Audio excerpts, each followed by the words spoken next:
جبریل ذرا دیکھو پہلے ہے فاطمہ پھر اس کا باپ جس پہ نبوت کا خاتمہ.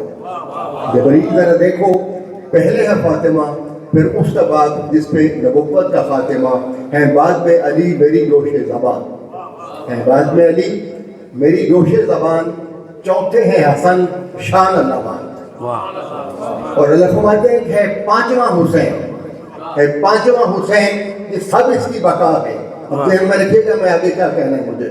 ہے پانچواں حسین یہ سب اس کی بقا ہے.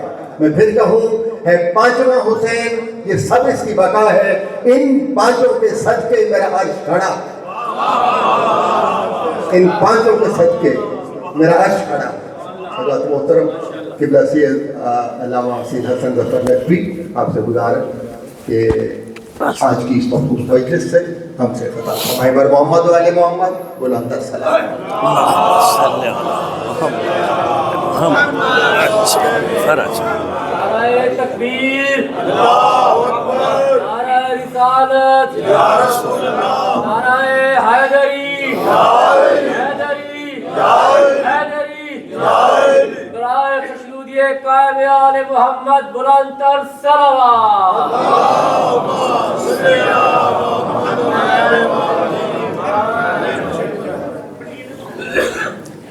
اعوذ باللہ من الشیطان الرجیم. بسم اللہ الرحمن الرحیم. الحمدللہ رب العالمین. الصلاۃ والسلام علی اشرف الانبیاء والمرسلین سیدنا و نبینا ابی القاسم محمد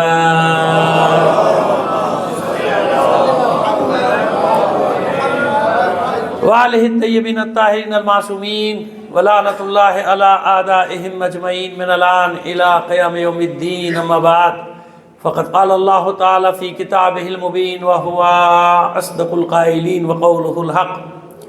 بسم اللہ الرحمن الرحیم. اذ قالت الملائکۃ یا مریم ان اللہ اصطفاکی وطہرکی واصطفاکی علی نساء العالمین.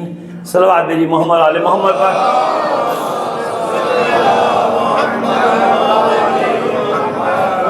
آپ سے درخواست کریں گے بانیان مجلس کے مرحومین اپنے مرحومین تمام شہداء ملت جعفریہ خاص طور پہ شہداء پارا چنار کو شامل کر کے ایک سورہ فاتحہ پڑھ کر بخش دیجیے گا. بسم اللہ.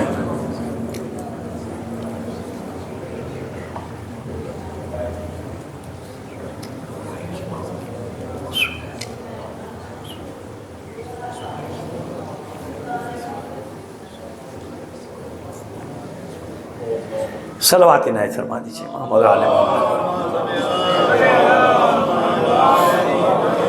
اسے بہتر انداز میں مل کر بلند آواز سے صلوات.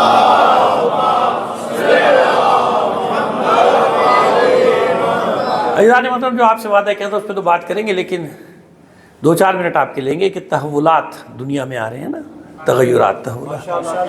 آج بھی ایک بہت بڑا حادثہ کہیے، سانحہ کہیے، واقعہ کہیے، جو بھی کہیے، یہ جو سقوط شام ہے یہ کوئی معمولی بات نہیں ہے. ٹھیک ہے نا، آپ کو اس کو معمولی نہ سمجھیے گا. یہ بڑا کیلکولیٹڈ سامراج نے بہت کیلکولیٹڈ حملہ کیا ہے. ایسا حملہ کیا کہ اس سے عام مومن کا نکلنا ذرا سا مشکل ہو رہا ہے. یاد رکھیے گا پوری دنیا میں ایک بڑی مشکل کھڑی ہوئی. کیوں؟ آپ جانتے ہیں کہ حماس اور حزب اللہ کی جو سب سے بڑی روٹ تھا، جو لائن تھی، وہ سیریا سے تھی، شام سے تھی. سمجھ رہے ہیں آپ؟ اس لیے پورا سامراج نے بڑے کیلکولیٹڈ اور ایک ہی بار اتنے پاورفل طریقے سے اٹیک کیا کہ سقوط ہو گیا. خیر ابھی صورتحال واضح نہیں ہے لیکن دیکھیے کیا ہوتا ہے. 2-4 دن میں بالکل واضح ہو جائے گی صورت. ابھی سقوط تو ہو گیا، حکومت تو چلی گئی نا، ختم ہو گئی. لیکن اب یہ خطرناک مرحلہ جانتے ہیں کیا ہے؟ خطرناک مرحلہ جو میں دیکھ رہا ہوں، جو میرا مشاہدہ ہے، جو میں تھوڑا بہت جانتا ہوں معاملات کو مشرق وسطیٰ کے، کہ جیسے لیبیا میں ٹکڑے ٹکڑے ہو گیا نا، وہ لیبیا یعنی سول وار اب تک چل رہی ہے نا، بس ایسے ہوتا ہے. کیونکہ یہاں پہ کوئی، آپ یہ خوش فہمی میں نہ رہیے گا کوئی ڈیموکریسی قائم ہو جائے گی. نہیں، ڈیموکریسی قائم کرنے کے لیے تھوڑی بھی نہیں ہے سب کیا امریکہ وغیرہ نے. ڈیموکریسی قائم کرنے کا شوق ہوتا تو سعودی عرب میں کرتے نا، امارات میں کرتے نا، قطر میں کرتے، بحرین میں کرتے، عمان میں کرتے نا، جارڈن میں کرتے نہیں نا. لہٰذا یہ مختلف پارٹس میں انارکی جس کو کہتے ہیں طوائف الملوکی سول وار، یہ اس طرف جائے گا جو اور بھی بہت زیادہ خطرناک اور پوری دنیا میں. اور اس کو اب آج سے پروپیگنڈے کا ذریعہ بنا لیا گیا تشیع کے خلاف. بہت بڑا ہتھیار ان کے ہاتھ آئے گا اور اس کے اثرات پوری دنیا پر پڑیں گے. اور میں ابھی کہہ رہا تھا برادران سے کہ اب وہ موقع اور وہ زمانہ آیا ہے کہ اب معلوم ہوگا کہ ثابت قدم رہنے والے کتنے ہیں اور میدان چھوڑ کر بھاگ جانے والے کتنے ہیں. ثابت قدم رہنے کا زمانہ اب آیا ہے. وہ جو آپ کرتے تھے نا اجل اللہ ظہوری کا اجل اللہ ظہوری، تو اب وہ زمانہ قریب آ رہا ہے. اب وہ زمانہ قریب آ رہا ہے. ظاہر ہے کہ جب پورے دنیا میں فتنے عروج پر ہوں گے جبھی وہ اس کا ظہور ہوگا نا. تو یہ فتنے عروج پر. اور ایک نشانی آپ کو بتا دیں، مسلمہ شام کا کھنڈر بننا. شام سے مراد ہے شام، حماس، لبنان، فلسطین، یہ سب شامات ہیں یہ پورا.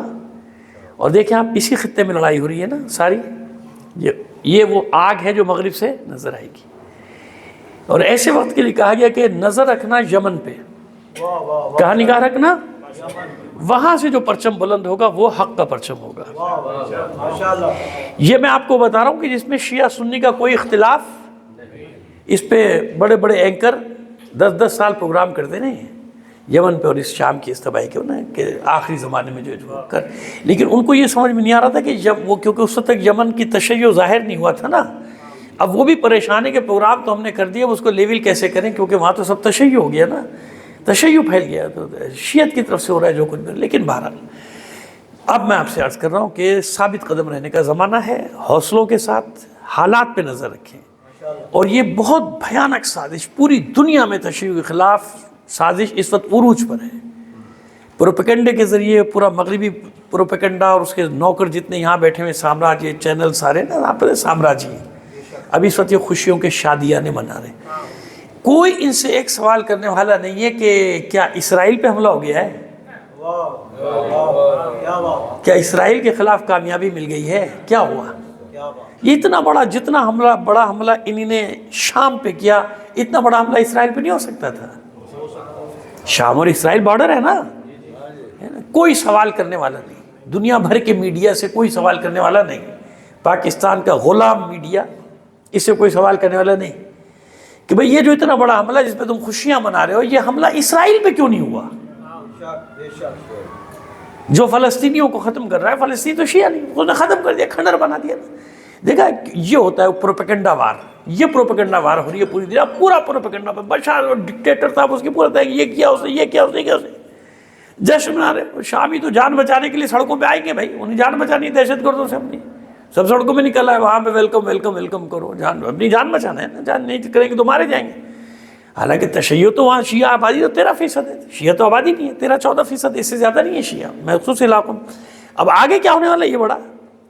اس لیے میں نے کہا کہ ذہنی طور پہ تیار رہیں. اور یہ وہ زمانہ ہے کہ جب انسان کو ہر حال میں ثابت قدم رہنا ہے اور اپنے آپ کو علمی دلائل سے مسلح کیجئے تاکہ جواب دیا جائے. میں ابھی شام کو بیٹھا تھا، میرے اہل سنت عالم ہے، انہوں نے 2-4 باتیں بھیجی مجھے، وہ میرے دوست بھی ہیں، کہ یہ سب چل رہا ہے. تو پھر میں نے جب ان کو 15-20 منٹ میں لگا رہا صرف ان کو جواب دینے میں، تاکہ یہ آگے بڑھائیں نا. کیونکہ اہل سنت ان کا آپ مجھے بریف کیجئے تو میں آگے پھر بڑھاؤں.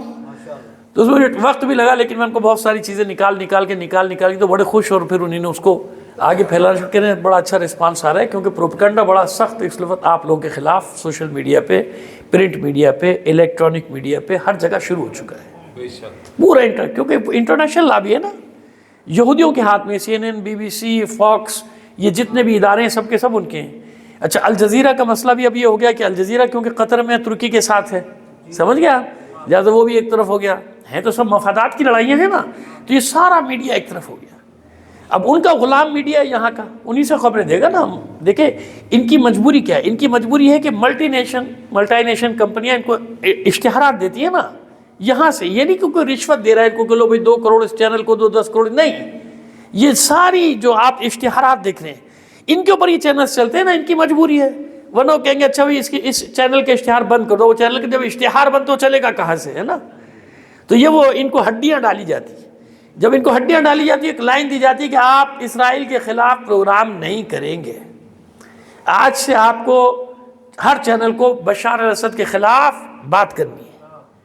ابھی آج لگے ہوئے سارے چینل، یہ ڈکٹیٹر تھا، یہ عامر تھا، یہ یوں تھا یوں تھا. کوئی یہ سوال نہیں اٹھا رہا کہ یہ حملہ اسرائیل پہ کیوں نہیں ہوا، یہ جنگ اسرائیل سے کیوں نہیں ہوئی. یہ کوئی سوال نہیں اٹھا رہا.